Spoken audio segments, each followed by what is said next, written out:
1936년부터 39년까지 이어진 스페인 내전은 역사학자들에 의해 흔히 2차 세계대전의 최종 리허설이라는 평가를 받곤 합니다. 한편으로는 아나키즘부터 왕정 복구에 이르기까지 당대 유럽의 주요 이념이 총동원되었기 때문이기도 하고, 다른 한편으로는 스페인 본국뿐만 아니라 미국, 영국, 프랑스, 독일, 이탈리아, 그리고 소련과 같은 주요 국가들이 직간접적으로 관여했기 때문이기도 합니다. 게다가 스페인 내전은 유럽에서 벌어진 전쟁 중에서는 최초로 군인이 아닌 민간인들이 집단적으로 학살당한 전쟁이기도 했습니다.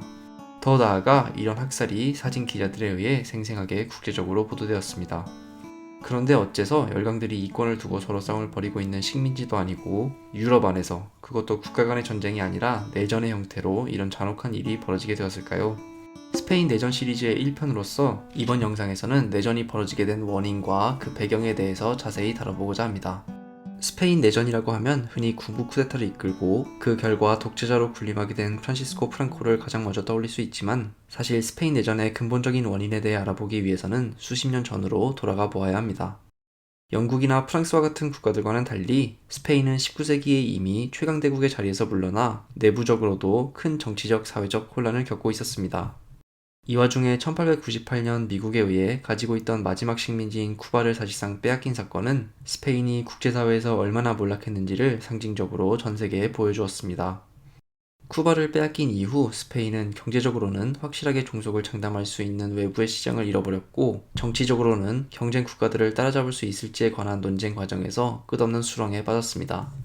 정치와 사회 문제에 있어 보다 진보적인 입장을 취하고 근대화를 적극적으로 추진했던 산업가 계층들은 상대적으로 소수에 속했고, 반대로 지속적으로 농업에 중점을 두었던 계층은 다수에 속했습니다. 대규모 토지를 가지고 있던 이들 계층은 가뜩이나 스페인의 경제 구조가 이때까지 농업에 치중한 것이었기에 공식적인 제도 정치권 내에서뿐만 아니라 역사적으로 형성된 다양한 인맥과 관계망을 가지고 산업화 세력을 견제했습니다. 이들은 특히 전통적으로 지역사회에서 강한 영향력을 행사하고 있던 가톨릭과 매우 강하게 결속되어 있었습니다. 그런데 제국의 종말은 다른 방면에서도 깊은 영향을 남겼습니다. 바로 장교단을 중심으로 한 스페인 군부의 박탈감이 매우 심해진 것이었습니다.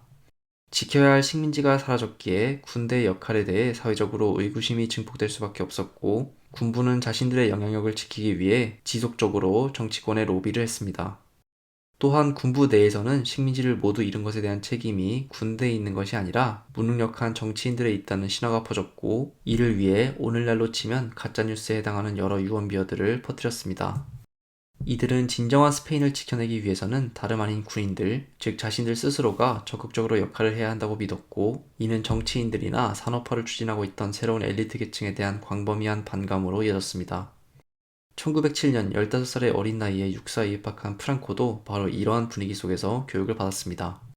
이런 상황에서 1914년 발발한 1차 세계대전은 스페인에도 매우 큰 영향을 남겼습니다. 물론 다른 대부분의 유럽 국가들과는 달리 스페인은 전쟁에 군사적으로 직접 참전하지는 않았습니다.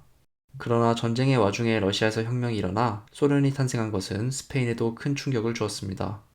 이제 특히 스페인 도시들에서 일어나는 여러 사회운동들은 지배층으로부터 의심의 눈초리로 받게 되었는데, 이해할 수 있듯이 스페인에도 러시아에서 일어난 혁명을 이식하려는 의도를 가지고 있지 않느냐 하는 것이 주된 내용이었습니다.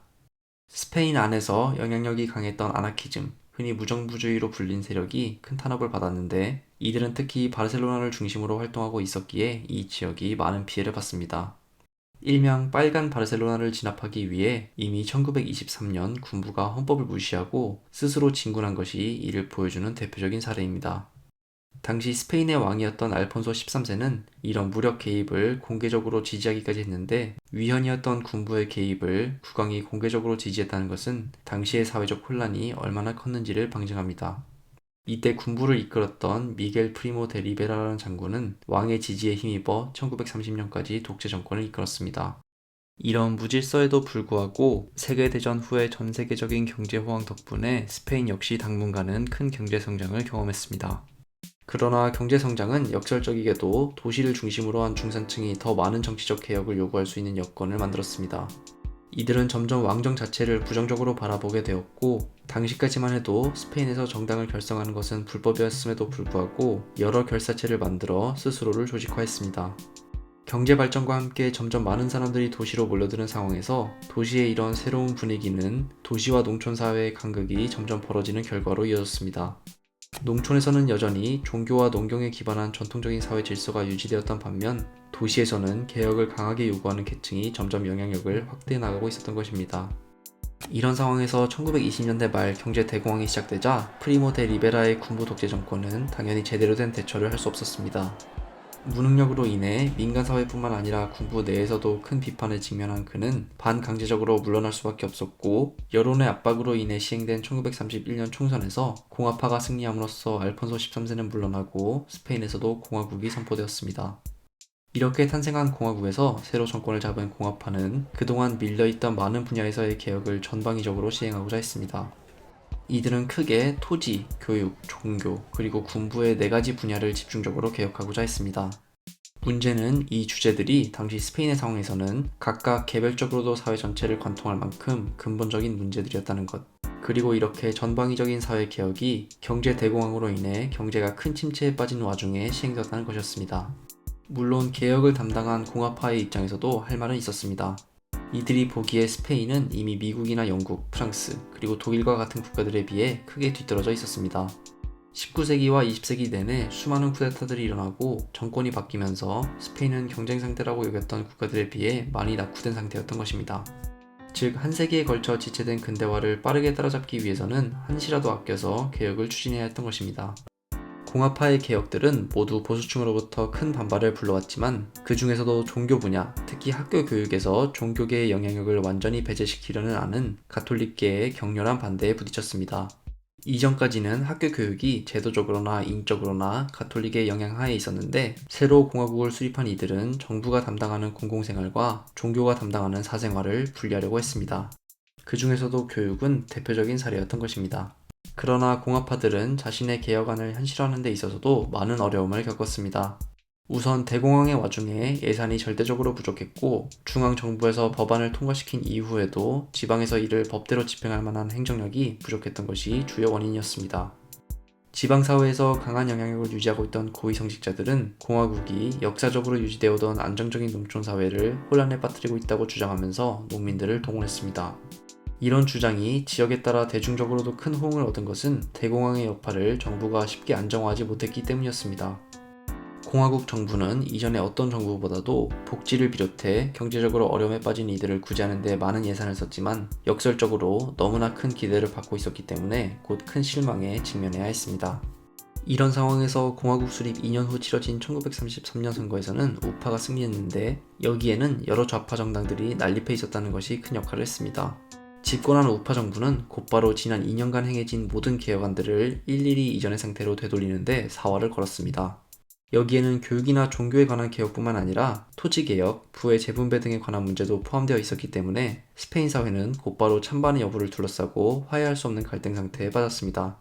다음 해인 1934년에는 이에 반대하는 시위와 파업이 폭발적으로 늘어났고, 정부는 이를 진압하고자 군대를 동원하기까지 했습니다. 예를 들어 지방에서 광산 광부들의 파업이 일어나자 정부는 공군을 동원해서 노동자들의 마을을 폭격하기까지 했습니다. 같은 스페인 사람들로 구성된 군대를 파견할 경우 진압에 소극적으로 행동할 수 있다고 우려해서 외인 부대를 동원한 장군도 있었는데, 그가 바로 이후 쿠데타를 일으킬 프랑코였습니다. 진압의 결과 4만 명이 넘는 사람들이 투옥되고 고문을 받았고, 정부에 호의적이지 않은 모든 언론은 폐쇄되었습니다. 노동자에 대한 무력 진압이 성공한 것에 탄력을 받은 우파는 이를 전 사회적인 숙청 작업으로 확대시켜 나갔습니다.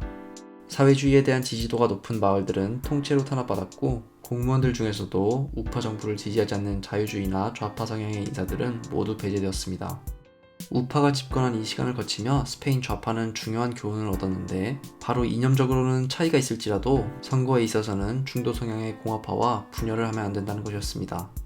우파가 집권하기 전까지 진행되었던 개혁들을 다시 이어서 추진하겠다는 공약을 가지고 선거 캠페인에 임한 공화파 및 좌파는 1936년 선거에서 승리를 거두었고 다시 정권을 찾아오는 데 성공했습니다. 그리고 프랑코를 위시로 한 스페인 군부의 7월 쿠데타는 바로 이런 상황, 즉 자신들도 선거를 통해서 한 차례 가져왔던 정권을 다음 선거에서 빼앗긴 상황에서 벌어진 일이었습니다. 군부는 자신들이 반란을 일으키면 매우 빠른 시간 안에 스페인 전역을 확보할 수 있을 것이라 자신했지만 현실은 그렇지 않았습니다. 반대로 공화파 세력은 군대에서 누구를 믿어야 하는지 알 수 없는 상황 속에서도 수도인 마드리드를 비롯해서 넓은 영토를 지키는 데 성공했지만 동시에 행정체제의 상당 부분이 마비되었습니다. 이제 애초 반란군 세력의 계획과는 다르게 3년간의 길고 긴 내전이 스페인을 기다리고 있었습니다. 1936년 스페인에서 치러진 총선에서 공화파와 좌파가 우파를 상대로 승리를 거두자 정권을 빼앗긴 우파 및 군부는 다음 선거를 기약하는 대신에 군부 반란을 통해 공화국을 전복하기로 결정했습니다. 수립된 지 5년밖에 되지 않은 공화국의 행정부는 이때까지 군부 인사들을 완전히 통제하지 못하고 있었고, 따라서 프란시스코 프랑코를 비롯해 반란을 주도한 세력은 자신들이 일단 반란을 일으키기만 하면 빠른 시간 내에 스페인 전역을 점령할 수 있을 것이라고 믿었습니다. 군부는 이런 생각으로 선거가 치러진 지 얼마 지나지 않은 7월에 곧바로 쿠데타를 일으켰지만 이들의 쿠데타는 계획대로 흘러가지 않았습니다. 군부는 스페인 북쪽의 대부분과 남쪽의 일부분을 7월 안에 점령하는 데 성공했지만 막상 수도인 마드리드와 전략적으로 중요했던 바르셀로나 지역은 여전히 공화파가 성공적으로 방어하고 있었습니다. 대도시에는 한참 진행 중이던 스페인의 산업화로 인해 노동자들이 잘 조직되어 있었고 이들이 공화국을 방어하는 데 크게 기여했기 때문이었습니다. 반면 농촌 지역에서는 군부 세력이 자신들의 영향력을 빠르게 확대하는 데 성공했는데 이전 몇 년 동안 공화파에 의해 진행된 종교 개혁에 대한 가톨릭 세력의 반감이 컸던 것이 성직자들을 군부의 편으로 이끌었습니다. 성직자들은 역사적으로 토착 지역의 대지주들과도 밀접하게 연관되어 있었고 지역사회에서 영향력이 강한 이들 집단이 군부에게 적극적으로 협력했기 때문입니다. 이들은 지역사회를 조직하고 자신들의 뜻과는 다르게 공화국에 대한 지지 의사를 밝히는 농민들이 있다면 마을 차원에서 린치를 가하기도 했습니다. 이 중에서도 남쪽에서 진군하던 프랑코의 군대는 특히 잔혹했습니다. 이들은 저항이 강한 마을의 경우 남성들은 고문하고 여성들을 성폭행한 뒤 마을 전체에 대량 학살을 자행하기도 했습니다. 프랑코는 쿠데타를 일으키기 전에 북아프리카 지역에서 복무했고 이때 원주민들을 상대로 벌였던 잔혹한 작전들을 내전 도중에 다시 사용하기도 했습니다. 예를 들어 프랑코는 모로코 지역에서 원주민들을 상대로 이미 독일제 독가스를 사용했었는데 반란을 일으킨 뒤에도 지속적으로 무솔리니에게 화학무기를 지원해달라고 요청했습니다. 쿠데타 초기까지만 해도 프랑코는 아직 쿠데타 세력을 이끄는 여러 장군 중 한 명이었으나 이처럼 오로지 군부의 입장에서 봤을 때 뛰어난 면모를 보이면서 점차 경쟁자들을 밀어내기 시작했습니다. 어쨌든 훗날 프랑코가 아프리카에서의 경험이 없었다면 1936년 스페인의 구원은 불가능했을 것이다 라고 말한 것은 군부가 저항하는 자국민들을 어떻게 대했는지를 잘 보여줍니다. 그러나 애초 계획과는 다르게 여전히 마드리드와 바르셀로나와 같이 정치적 그리고 경제적으로 중요한 지역들을 점령하지 못했기 때문에 군부 내에서는 쿠데타가 사실상 실패한 것이 아닌가라는 비관적인 전망이 나오기도 했습니다. 이미 7월과 8월에 군부 내에서도 쿠데타 세력에 반대하다가 숙청당한 이들이 나오기 시작했다는 것이 반란 세력의 급한 마음을 잘 보여준다고 할 수 있습니다. 이때 지푸라기라도 잡는 심정으로 군부가 도움을 요청한 곳이 바로 독일과 이탈리아였습니다. 히틀러와 무솔리니, 즉 극우 나치와 파시스트들이 정권을 잡고 있는 이 국가들이라면 자신들에게도 도움을 줄 것이라고 기대를 품었던 것입니다. 그리고 히틀러와 무솔리니는 이런 기대를 저버리지 않았습니다. 군부가 쿠데타를 시작한 후 불과 일주일 만에 히틀러와 무솔리니에게 지원을 요청했을 때 공화국 정부 역시 우방이라고 믿었던 영국과 프랑스에게 도움을 요청했습니다. 아직까지는 마드리드와 바르셀로나를 지키고 있었지만 군대를 믿을 수 없는 상황에서 방어선이 언제 무너질지 몰랐기에 도움이 절실했던 것입니다. 그러나 공화파의 기대와는 다르게 두 국가는 적극적으로 지원을 약속하는 대신 8월에 외국 세력이 내전에 간섭하지 말자는 내용을 담은 비개입 조약을 국제사회에 제안했습니다. 히틀러와 무솔리니는 여기에 동의하고 조약에 서명했지만 문제는 이들이 단순하게 조약의 내용을 무시하고 스페인 반란군 세력에 대한 지원을 계속했다는 것이었습니다. 결과적으로 비개입 조약은 주요 거점지대를 점령하지 못해 전전긍긍하고 있던 쿠데타 세력에게 결정적인 도움을 주었습니다. 그렇다면 영국과 프랑스는 도대체 왜 이런 돌이켜봤을 때 납득이 안 되는 결정을 했을까요? 사실 영국 정부에서는 처음 스페인의 반란 소식을 들었을 때 두 가지 이유에서 오히려 반란군의 빠른 승리를 원했습니다. 우선 반란군이 빠른 시간 안에 승리하는 것이 스페인 내전이 전 유럽적인 갈등으로 확산되는 것을 막는 데 도움이 된다고 믿었습니다. 당시 영국은 식민지 문제를 두고 일본과도 갈등이 있었는데 이런 상황에서 만약 내전이 스페인을 뛰어넘어 유럽 전역의 갈등으로 확산되면 동시에 일본, 독일, 이탈리아와 대치해야 했던 것입니다. 즉 자국의 식민지를 지키기 위해선 스페인 군부가 조용하고 빠르게 스페인의 상황을 종결시키는 것이 낫다고 믿은 것입니다. 다음으로 영국은 반란군이 승리하는 것이 스페인에 진출한 자국의 기업가와 자본가들의 이익에 도움이 된다고 생각했습니다. 앞서 말씀드린 대로 군부의 쿠데타는 선거에서 공화파와 좌파들이 승리하면서 일어났는데, 결과가 발표된 후 영국 외교관들 사이에서도 스페인에서 소련과 같은 형태의 혁명이 일어나는 것은 아닌지 우려하는 목소리가 높아졌기 때문입니다. 물론 현재 활동하는 절대 다수의 신뢰할 만한 역사학자들은 당시 스페인에서 이런 형태의 혁명이 일어나는 것이 현실적으로 가능하지도 않았으며, 이를 우려했던 주장의 근거들이 대부분 실체 없는 허구였다고 판단합니다. 어쨌든 이런 이유들 때문에 영국은 사실 비개입 조약을 발표하기 이전부터 오히려 반군을 여러 가지 방법으로 간접적으로 도와주기까지 했고, 영국이 점령하고 있던 지브롤터에서 공화국 해군이 연료를 채우는 것을 거부했던 것이 대표적인 사례입니다. 한편 영국과는 달리 프랑스 정부는 초기엔 스페인을 도우려고 했었습니다. 이는 공화국 세력에 상대적으로 호의적이었던 사회주의 계열의 레옹 블룸이라는 인물이 총리로 있었기 때문이기도 했지만, 영국과는 달리 프랑스의 경우 스페인에서 군부가 승리할 시 직접적으로 피해를 보게 될 것이 자명했기 때문이었습니다. 스페인에서 극우 파시즘에 기반을 둔 군부 세력이 승리할 경우 프랑스는 미래에 있을지도 모르는 전쟁에서 동쪽의 나치 독일에 이어 두 개의 전선에서 파시즘 정권과 대치해야 했던 것입니다. 이런 이유 때문에 지원 요청을 받은 직후 프랑스 정부는 이를 긍정적으로 검토했으나 영국이 공화국의 등을 돌리면서 고민에 빠졌습니다. 영국이 이미 공화국을 버렸다면 프랑스 혼자 공화국을 지원한다는 것은 자칫 잘못하면 프랑스가 영국, 독일, 이탈리아, 그리고 군부가 승리한 미래의 스페인 모두로부터 고립될 수 있다는 것을 의미했기 때문입니다. 게다가 레옹 블룸은 프랑스 내에서의 사회 개혁들을 준비하고 있었는데, 야당에 속하면서 스페인 우파와 가까운 관계에 있었던 프랑스 우파는 블룸이 스페인 지원을 고집한다면 블룸이 이전에 추진하고 있던 개혁안들을 좌초시킬 것이라고 위협했습니다. 이런 상황에 직면해서 프랑스 정부 역시 스페인 공화파에 대한 지원을 포기하게 됩니다. 우방이라고 생각했던 국가들로부터 철저하게 외면받은 공화국 정부와는 달리 반란군은 독일과 이탈리아로부터 전폭적인 지원을 받았습니다.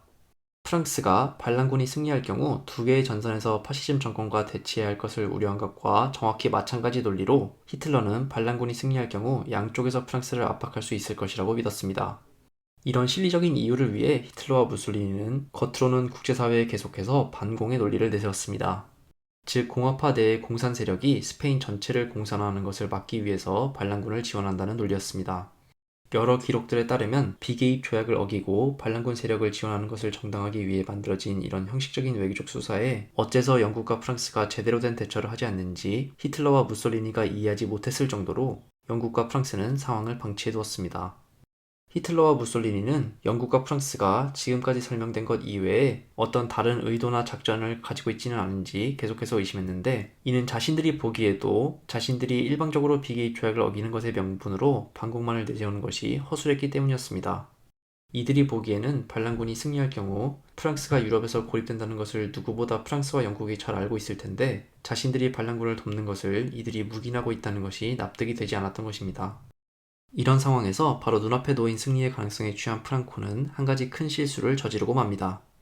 10월 말 이미 마드리드 외곽에 군대를 집결하고 점령을 마무리할 수 있는 상황에서 군사적으로는 전혀 중요하지 않았던 마드리드 남쪽의 톨레도를 우선 점령하는 것에 시간을 쏟은 것입니다. 이 결정은 스페인 고유의 역사와 프랑코 개인의 정치적 욕심이 합쳐진 결과 이루어진 것이었습니다. 톨레도는 중세 스페인 지역이 아직 이슬람에 의해 지배받고 있었을 때 기독교 세력이 레콘키스타, 즉 재정복 운동으로 뺏어오는 데 성공한 최초의 도시들 중 하나였습니다. 그리고 프랑코는 스페인 사람이라면 대부분 알고 있는 이 역사를 자기만의 방식으로 재현한 것입니다. 자신이 군대를 이끌고 이 지역에 입성하는 것을 미디어를 총동원해서 보여줌으로써 마치 자신이 역사 속에서 레콘키스타가 했던 역할을 하고 있으며, 공화국 세력은 반대로 이슬람 세력과도 마찬가지라는 여론전을 펼친 것입니다. 그러나 당장 실리적으로는 별다른 이득이 없는 작전 수행에 시간을 들인 것은 결과적으로 스페인 내전이 장기화되는 데 결정적인 역할을 했습니다. 당연하게도 공화파는 이 소중한 시간을 군대를 재정비하기 위해 사용했습니다. 그러나 더 중요한 이유는 따로 있었습니다. 프랑코가 톨레도에서 시간을 보내는 사이 간발의 차로 지금까지는 언급되지 않았던 또 다른 인물, 즉 스탈린이 공화국에 보내는 물자가 스페인에 도착하기 시작했습니다. 사실 스페인과 소련은 직전까지만 해도 별다른 접점이 없었습니다. 소련이 공화국을 지원했다는 역사적 사실만을 알게 되면 마치 스페인 공화국과 소련이 예전부터 밀접한 관계를 맺었을 것이라고 짐작할 수도 있습니다. 특히 히틀러와 무솔리니가 반란군을 지원하기 위한 명분으로 반공의 논리를 내세웠기 때문에 더욱 그렇습니다.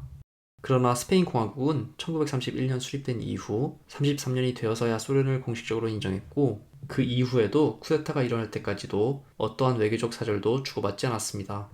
공화국 정부가 소련에 지원을 요청한 것도 영국과 프랑스 모두로부터 버림받았다는 것을 깨달은 이후였습니다.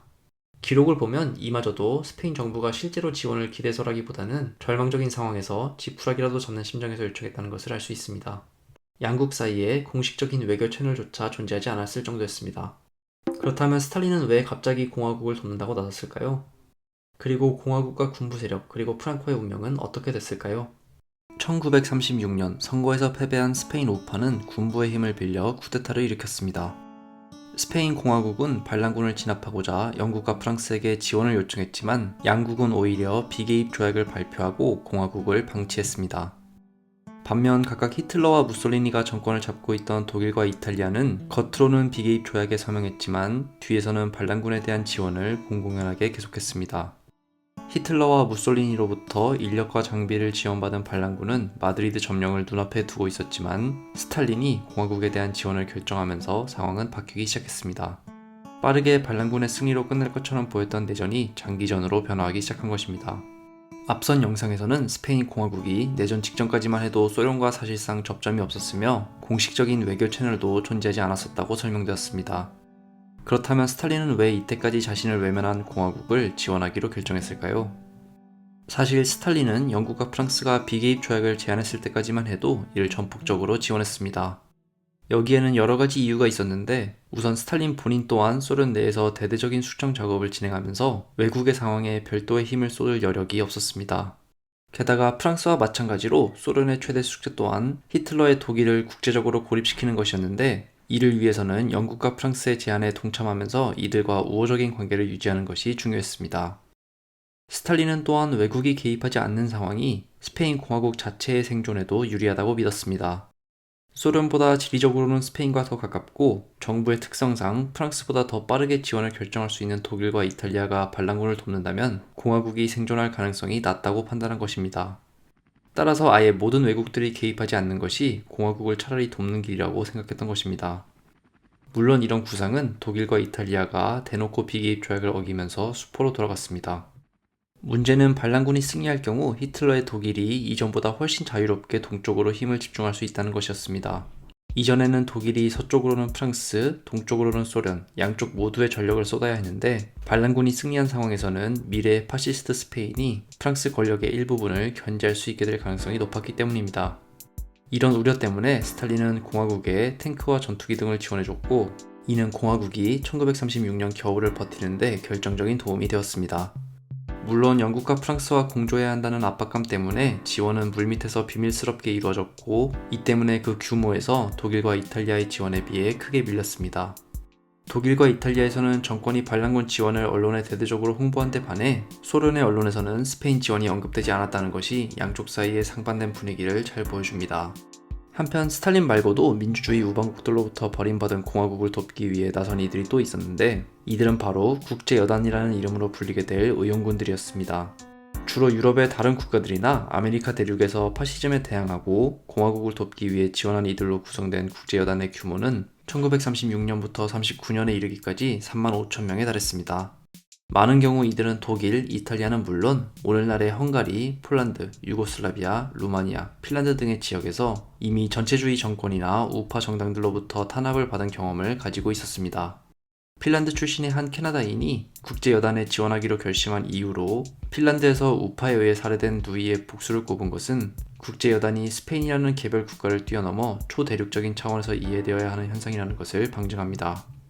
즉, 국제여단에 지원한 이들은 많은 경우 자신들이 스페인에서 반란군에 대항해서 싸우는 것이 단순히 스페인 공화국만을 위한 일이 아니라 유럽 대륙 전체에서 전체주의와 파시즘에 저항하는 의미를 가지고 있다고 믿었던 것입니다. 이런 의식 역시 어째서 많은 역사학자들이 스페인 내전을 2차 세계대전의 최종 리허설이라고 평가하는지 잘 드러냅니다. 어쨌든 국제여단은 공화국의 최전선에서 방어의 역할을 맡으면서 특히 내전 초기에 많은 사상자를 낳았습니다. 물론 여러 지역에서 다양한 배경을 가지고 지원한 이들로 구성되었기에 국제여단 내에서의 갈등 또한 분명히 존재했습니다. 1930년대 내내 독일과 이탈리아의 파시즘에 가장 격렬하게 저항했던 세력 중 하나가 공산 세력이었기에 내부에서 이들의 힘이 컸지만 이들 말고도 무정부주의자나 3인당 계열의 이들도 존재했습니다. 특히 내전 후반기에 이르러 전황이 어두워지고 내부의 지원이 부족해지면서 국제여단 내에서 뿐만 아니라 공화국 전체적으로 내분이 심해지는 경향을 보였습니다. 파시즘에 대항해서 비교적 중도에 가까운 자유주의부터 공산주의, 무정부주의에 이르기까지 다양한 세력들이 함께했기 때문이기도 하고 이에 더해 스페인 내에서의 지역적 성향도 달랐기 때문입니다. 예를 들어 중앙정부에서는 내전 상황에서 자원을 최대한 효율적으로 활용하기 위해 중앙 집권화를 강화하고자 했지만 지역적 독립성을 추구했던 바스크나 카탈루니아 지역의 정치인이나 군인들에게는 이것이 달갑지만은 않았습니다. 전황이 점점 불리해지면서 중앙정부가 점점 부족해지는 가용 가능한 자원을 어떻게든 끌어쓰기 위해 아직 관할권에 남은 지역의 산업시설 등을 최대한 통제하려고 할 때 이것이 어떠한 갈등을 낳았을지는 쉽게 짐작할 수 있습니다. 그런데 훗날 스페인 내전을 접하게 되는 많은 이들에게는 지역별 정체성에 따른 갈등보다는 공화국 내의 이념적 차이에 따른 갈등이 깊은 인상을 남겼는데 이는 우리에게 특히 동물농장이나 1984로 잘 알려져 있는 조지 오웰이 카탈로니아 창가에서 이를 부각했기 때문입니다. 그러나 많은 역사학자들은 오웰이 특히 바르셀로나 지역에서의 공화국의 내분을 묘사하면서 그 원인을 지나치게 이념적 차이에 따른 갈등에서 찾았다고 평가합니다. 일단 오웰 본인이 카탈로니아어는커녕 스페인어조차 읽지 못했다는 것은 그가 지역의 뿌리 깊은 정서를 이해하는 데 큰 어려움이 있을 수밖에 없었을 것이라는 사실을 추측해 합니다. 한편 공화국 내에서의 갈등은 최전선에서 싸우는 군인들과 정부의 입장 사이에 차이가 발생하면서 더욱 커졌습니다. 반란군을 완전하게 진압할 가능성이 점점 희박해지면서 이런 경향은 심해졌는데 내전이 시작되고 다음 해인 1937년에 총리에 오른 후안 네그린에게는 이것이 큰 고민이었습니다. 1892년, 그러니까 프랑코와 동갑으로 태어난 네그린은 젊은 시절 독일로 유학을 떠난 후 그곳에서 의대를 졸업하고 계속해서 독일에서 의사로 활동하다가 30살의 나이에 마드리드 대학의 교수가 된 엘리트였습니다. 유학 시절 독일 3인당의 깊은 인상을 받았던 그는 스페인의 근대화를 위해서 왕정이 아니라 공화국이 필요하다고 믿었고 이를 위해 스페인에 돌아온 이후 스페인 사회주의당에 입당하고 정치에 참여하기 시작했습니다. 내전의 와중에 총리 자리에 오른 그는 군사적으로 반란군을 완전히 진압하는 것이 현실적으로 불가능하다는 사실을 깨달은 후 어떻게든 외교적 해결책을 찾으려고 노력했습니다. 이를 위해 네그린은 비개입 조약을 통해 공화국을 외면한 영국과 프랑스의 마음을 돌리기 위한 시도를 계속했습니다. 공적인 자리에서는 반란군에 대한 무조건적인 저항의 의지를 천명했지만 마쿠에서는 영국과 프랑스에게 계속해서 내전 상황에 대한 중재를 요청했습니다. 물론 네그린에게도 나름대로 믿을 구석은 있었습니다. 영국과 프랑스는 스페인 내전이 장기화될 경우 이것이 전 유럽적인 갈등으로 확산될 것을 불안해하고 있었고 네그린 역시 이 사실을 잘 알고 있었습니다. 게다가 프랑스의 경우 일단 영국을 따라서 비개입 조약에 가입하기는 했지만 반란군이 승리한 미래의 스페인을 두려워하고 있었기 때문에 은근히 공화국을 지원하기도 했습니다.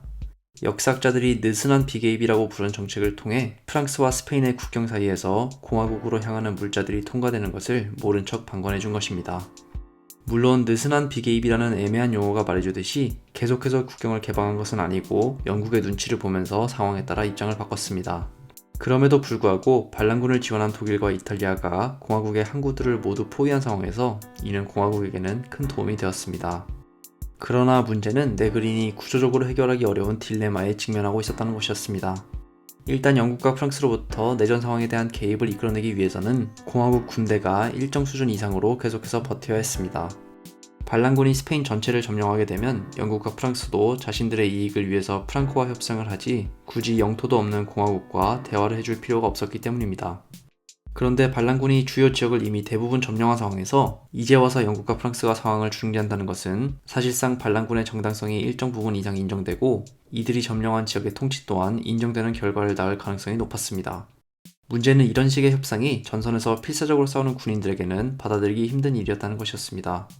특히 가장 강경하게 프랑코에 대한 투쟁을 벌이던 이들일수록 이를 납득하기 어려웠습니다. 즉 네그린이 협상력을 높이기 위해서는 전선에서 공화국 군대가 효과적으로 버텨야 했지만 반대로 협상 소식이 알려지면 공화국의 사기가 크게 떨어질 상황이었던 것입니다. 이를 누구보다 잘 알고 있던 네그린 본인은 개인적인 신념으로는 시장주의자였음에도 불구하고 공화국 내부에서 갈등이 벌어졌을 때 공산주의자들의 손을 잡아줬습니다. 이들이 가장 단호하게 프랑코에 맞서 싸웠고 당에서의 경험 때문에 군대 내에서도 규율이 엄격했기 때문이었습니다. 동시에 그는 최측근 참모들도 대동하지 않고 비밀리에 영국과 프랑스는 물론 독일의 정치인들까지도 만나 협상을 벌였습니다.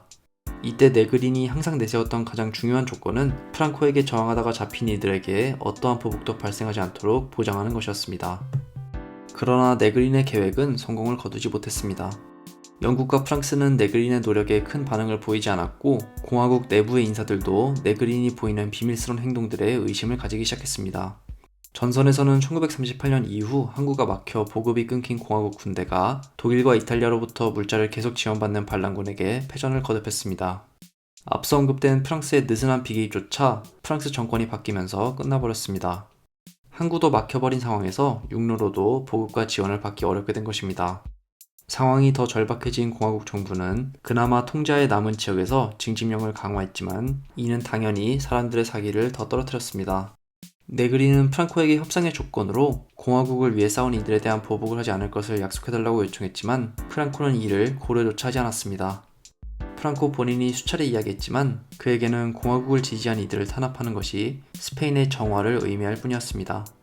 프랑코의 최종적인 승리가 가까워지면서 시민으로서 반란군에 저항하고 공화국의 의무를 다했던 이들은 물론이고 프랑코와 스페인 우파가 정화의 대상으로 여겼던 모든 이들에게는 어두운 미래가 기다리고 있었습니다.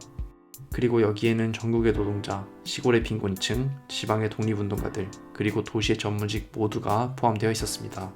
스페인 공화국 정부의 노력에도 불구하고 반란군의 수장인 프랑코는 1939년 1월 쿠데타를 일으킨 지 2년 반 만에 스페인에서 전략적으로 가장 중요했던 도시 중 하나인 바르셀로나를 점령하는 데 성공합니다.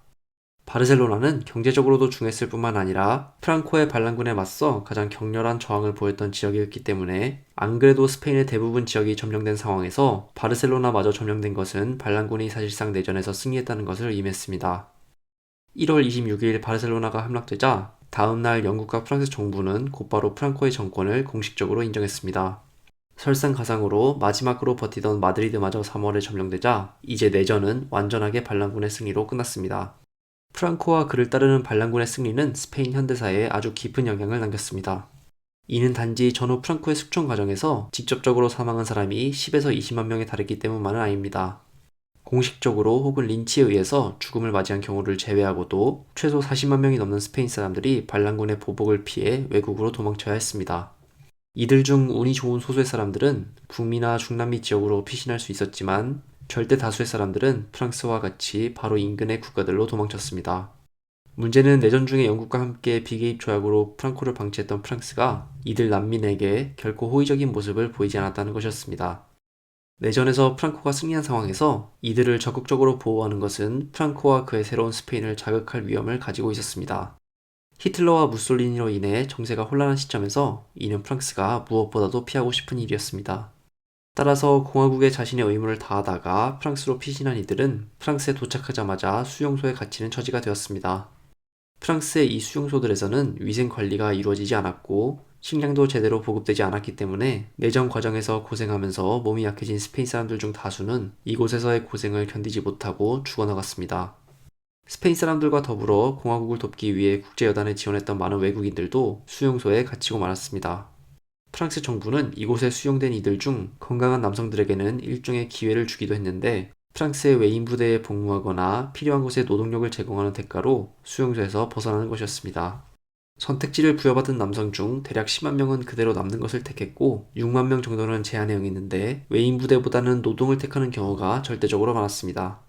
이렇게 차출된 이들은 주로 프랑스의 동북쪽 공사 현장에 투입되었고 특히 우리에게도 잘 알려져 있는 프랑스 마지노선의 마무리 공사나 유지 보수에 활용되는 경우가 많았습니다. 한편 프랑코를 피해 피신한 이들의 운명은 얼마 지나지 않아 히틀러의 독일이 프랑스를 상대로 사실상의 승리를 거두면서 또 한 번 뒤바뀌게 됩니다. 독일이 점령해버린 프랑스에서 그대로 수용소에 남게 된 경우도 있었지만 혼란을 틈타 탈출하거나 뒤늦게 합류한 다른 스페인 사람들과 함께 독일에 대한 저항운동, 즉 레지스탕스에 합류하는 경우도 있었습니다. 정체가 탄로나면 곧바로 수용소 행이 기다리는 상황에서 이들은 눈에 띄지 않는 사회의 가장 외진 곳에서 먹고 자는 것을 해결하며 레지스탕스에 합류했습니다. 동시에 이 과정에서 자연스럽게 형성된 네트워크를 통해 공경에 처한 다른 스페인 난민들을 구조하기도 했습니다. 스페인에서 이미 패배한 후에도 이들이 완전히 좌절하지 않고 또다시 히틀러에 대한 저항 운동에 참가할 수 있었던 것은 히틀러에게 저항하는 것이 동시에 다른 방법으로 프랑코에 대한 투쟁을 이어나가는 것이라는 의식이 공유되었기 때문이었습니다. 즉 이들에게는 레지스탕스 참여 또한 스페인 내전의 연장선상에 있는 활동이었던 것입니다. 반대로 히틀러의 독일에게 포로가 된 이들에게는 가혹한 운명이 기다리고 있었습니다. 프랑코는 공화국의 편에 서서 싸웠던 이들에게는 스페인 국적조차 인정해주지 않았고, 따라서 나치 정부는 스페인 포로들을 마음대로 처리할 수 있었습니다. 독일은 스페인 포로들을 아우슈비츠는 물론 다하우, 오라니엔부르크, 부켄발트, 플로센부르크, 마우타우센 등의 여러 집단 수용소에 수용했습니다. 정확한 숫자를 확인하기는 어렵지만 역사학자들은 최소한 10,000명의 스페인 사람들이 독일의 집단 수용소에서 목숨을 잃었을 것이라고 평가합니다. 그런데 히틀러가 일으킨 전쟁과 함께 운명이 바뀐 또 다른 이들도 있었습니다. 스페인 내전이 발발하고 얼마 지나지 않은 1937년, 반란군의 폭격을 피해 아직 너무 어리거나 청소년이었던 이들을 다른 지역으로 대피시키는 작업이 있었습니다. 이 중에는 폭격을 피해 소련으로 옮겨진 이들이 있었는데 처음에 3,000명 정도의 어린아이들이 소련에 도착했고 얼마 지나지 않아 2,000명 정도의 부모들이 도착했습니다. 이들 역시 2차 세계대전이 일어나고 히틀러가 소련마저 침공하자 전쟁 물자를 생산하는 공장에서 강제 노동을 하거나 전선에 투입되었습니다. 스페인 내전에서 이미 전투 경험이 있었던 약 700명 정도가 2차 세계대전 동부 전선에 투입되었는데 그중 절반 정도가 사망하기도 했습니다. 스페인 내전은 국제여단이 참가했다는 점에서 뿐만 아니라 그 후의 여파에 있어서도 전 유럽적인 영향을 끼쳤던 것입니다. 그러나 스페인 난민들과 레지스탕스들의 바람은 1945년 히틀러가 최종적으로 패배한 후에도 이루어지지 못했습니다. 연합국들은 독일과 이탈리아의 전체주의 정권들을 상대로 승리를 거뒀지만 이들로부터 지원을 받아 성립한 프랑코의 정권은 전후에도 연합국의 인정을 받았습니다. 이는 2차 세계대전 전후에 새로운 국제정세와 깊은 관련성이 있었습니다. 프랑코는 여전히 자국민에 대한 대대적인 탄압과 숙청을 계속하고 있었지만 냉전체제 하에서 반공을 기치로 둔 프랑코 정권을 용인했습니다. 프랑코의 스페인은 2차 세계대전에 공식적으로 참전하지는 않았지만 물밑으로는 히틀러에게 식량과 노동력 그리고 여러 전략물자들을 지원했었습니다. 그러나 이미 2차 세계대전이 끝나버린 시점에서 승전국들은 이 역시 새롭게 재편된 냉전체제 하에서는 문제 삼지 않았습니다. 프랑코의 정권이 전후에도 존속하자 이전의 공화국을 지지했지만 여러가지 사정상 스페인을 떠날 수 없었던 이들 역시 곤란한 위치에 처하게 되었습니다. 특히 도시의 노동자와 전문직들, 농촌에 토지를 소유하지 못한 빈곤층, 그리고 각 지역에서 독립을 주장하던 자들이 프랑코 정권의 주된 탄압 대상이었습니다. 이와 더불어 20세기 이후 본격적으로 등장하기 시작한 일명 신여성들 또한 전통적이고 보수적인 스페인상에는 어울리지 않는 집단으로서 탄압을 받았습니다. 도시의 신여성으로 몰린 여성들이 강제로 삭발을 당하고 경찰서 안에서 공공연하게 성폭행을 당하는 경우도 흔하게 찾아볼 수 있었습니다. 1960년대까지 수만 명이 정식 절차를 거치지 않은 군사재판의 형태로 사형을 당했고 수십만 명이 감옥이나 수용소 등에서 재교육의 명분으로 강제노동을 하거나 고문을 당했습니다.